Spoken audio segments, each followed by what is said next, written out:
أعزائي المشاهدين، أسعد الله أوقاتكم أينما كنتم، وأهلا وسهلا بكم في حديثنا لهذا اليوم: انقلاب الأشعري على المعتزلة.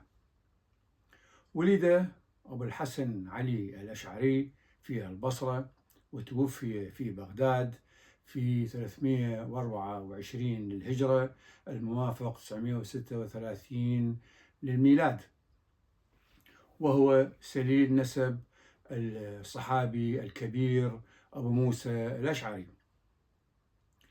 أمضى أبو الحسن الأشعري 40 عاما في مذهب المعتزلة، ومن أكبر شيوخه أبو علي الجبائي الذي كان القطب الأكبر في زمنه، وأيضا كان الجبائي زوج الأشعري، وما جعله منذ نعومة أظافره أن يدرس ويتعلم الفكر والعقيدة والأصول المعتزلية، حتى أن اشتد عوده اعتمد عليه الجبائي في إرساله المناظرات، وقطع شوطا كبيرا الأشعري حتى أنه لقب بأحد أئمة المعتزلة وكان من كبرائها. ولكن في مسألة الصلاح والأصلح للعباد اختلف الأشعري مع شيخه الجبائي، إذ أن المعتزلة على نحو عام يتفقون بأن الله يعطي للعباد ما هو الخير والصلاح، فلو كان هنالك الأصلح ولا يعطيها الله إلى عباده، يعني أن الله بخيل ظالم وحاشا لله. إلا أن الأشعري لم يقتنع بهذه الإجابة، ودخل في أكثر من محاججة مع الجبائي وأكثر من مناظرة، ولعل من أشهر المناظرات هي الأخوة الثلاث، إذ افترض الأشعري أخوة ثلاث: الكبير مؤمن، والوسط كافر، والصغير صبي، توفيوا، فما هو مصير ودرجات هؤلاء الأخوة الثلاث في يوم القيامة؟ أجاب الجبائي بأن الكبير في الجنة، أي المؤمن في الجنة، والكافر في النار، والصبي من أهل النجاة. قال الأشعري: ماذا لو قال الصبي: يا رب، لما أمتني وأنا صغير؟ هل أعطيتني عمرا لكي أجتهد في طاعتك وأكون بمنزلة أخي في الجنة؟ أجاب الجبائي بأن الله يقول لهذا الصبي: أعلم بأنك لو كبرت سوف تخرج عن الصراط المستقيم وأن تكفر، وراعيتك فأمتك وأنت صغير. قال الأشعري: ماذا لو قال الكافر، الأخ الكبير، الكافر في النار: يا رب، لماذا لم تراعني أنا أيضا عندما كنت صغير وتوفني وأنا صغير بدلا من أكبر وأذهب إلى نار جهنم؟ هنا الجبائي وقف عن الإجابة. قال الأشعري: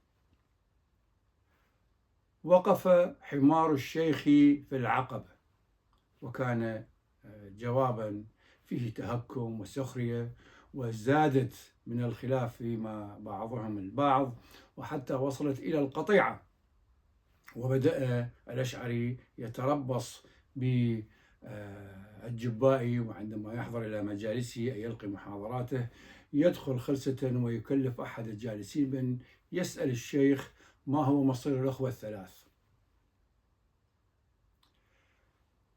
المهم في الأمر أنه حسب ما نقل لنا ابن عساكر في كتابه تبيين كذب المفتري فيما نسب إلى الأشعري، بأن الأشعري روى له الفترة التي وصل بها أن يتجرد عن المعتزلة،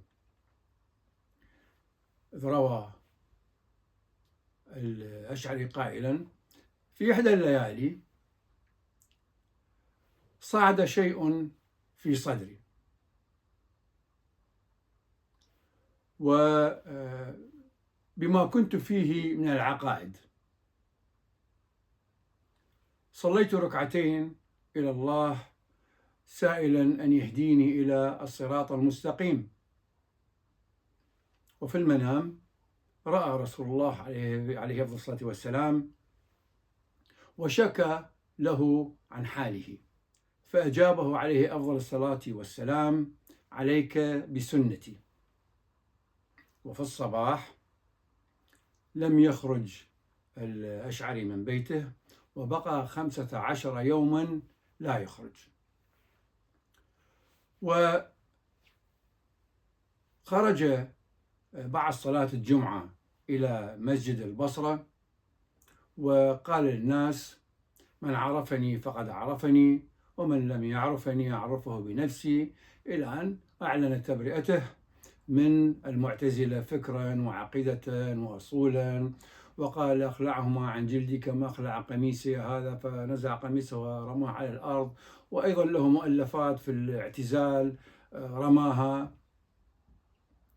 طبعا هنالك بعض التفاصيل تخص الباحثين، لأن هناك في أكثر من نقطة تثار، لكن لضيق الوقت ولا يسعني أن نتشعب في هذه المسألة، لكن الذي يود أن يراجع كتابي المعتزلة سيجد تلك التفاصيل. الأشعري اتجه إلى تأسيس مذهب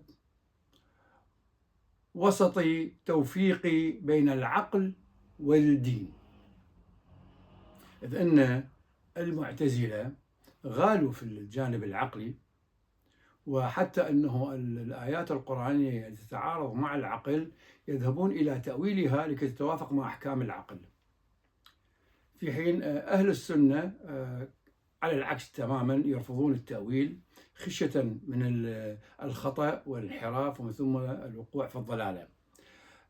كان مبدأ المعتزلة وشعارهم أنه العقل قبل النقل، فأي نص يأتي يجب أن يخضع إلى العقل، إذا لم يوافق العقل لا يؤخذ به حتى لو كان حديثا شريفا. بالنسبة إلى أهل السنة والجماعة يقدمون النص على العقل كما قلت، خشية من أي تأويل أو تفسير يخطئون فيه، من ثم في كل الأحوال هنالك على طرفين ما لهم وما عليهم وقت ذاك. ومن جملة الوسطية التوفيقية اللي اتبعها الأشعري في مسألة القرآن، إذ أن المعتزلة يرونه قديم وأهل السنة يروه محدث. فقال الأشعري أن القرآن هو كلام الله قديم مخلوق محدث بحروفه المتقطعة مثل الأجسام والأصوات. أما عن القدر فالمعتزلة يحملون المسؤولية تماما على الإنسان، عكس أهل السنة والجماعة. أشار الأشعري بأنه الإنسان لا يقدر على الأفعال ولكن يقدر على الكسب، وسطيا.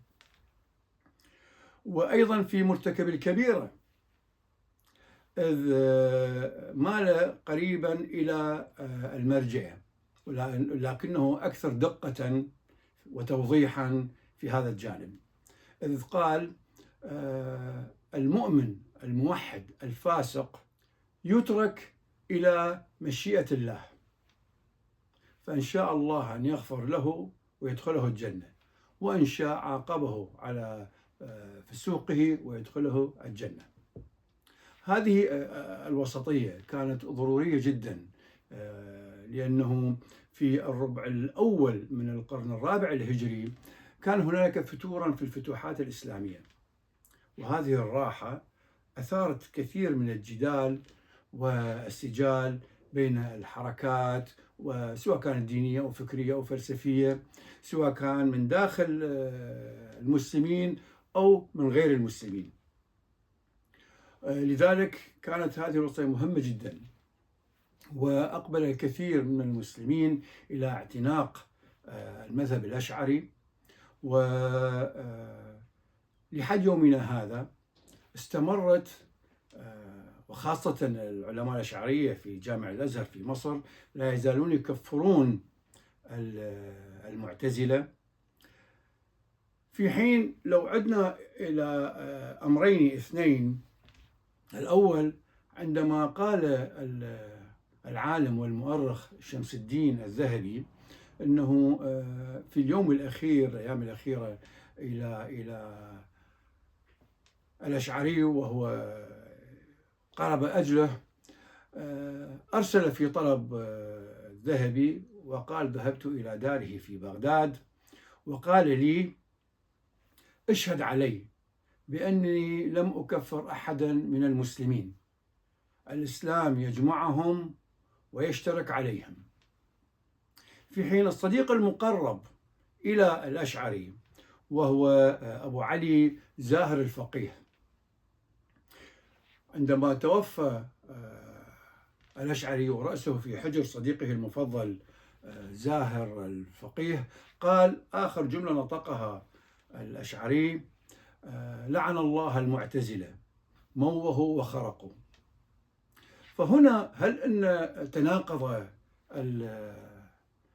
أبو الحسن الأشعري، أم النقل أتى غير صحيح، أم تم تحريف ما نقله هذين العالمين؟ في كل الأحوال المدخل العام الرئيسي وهو الوسطية التوفيقية كانت ناجحة جدا. وفي حقيقة الأمر هذه الوسطية مهمة، لأنه استنادا وعودة والتزاما بقوله تعالى: وجعلناكم أمة وسطا، فأفضل شيء هي الوسطية. أكتفي بهذا القدر لحينما ألقاكم بحلقة أخرى. أستودعكم الله، والسلام عليكم ورحمة الله وبركاته.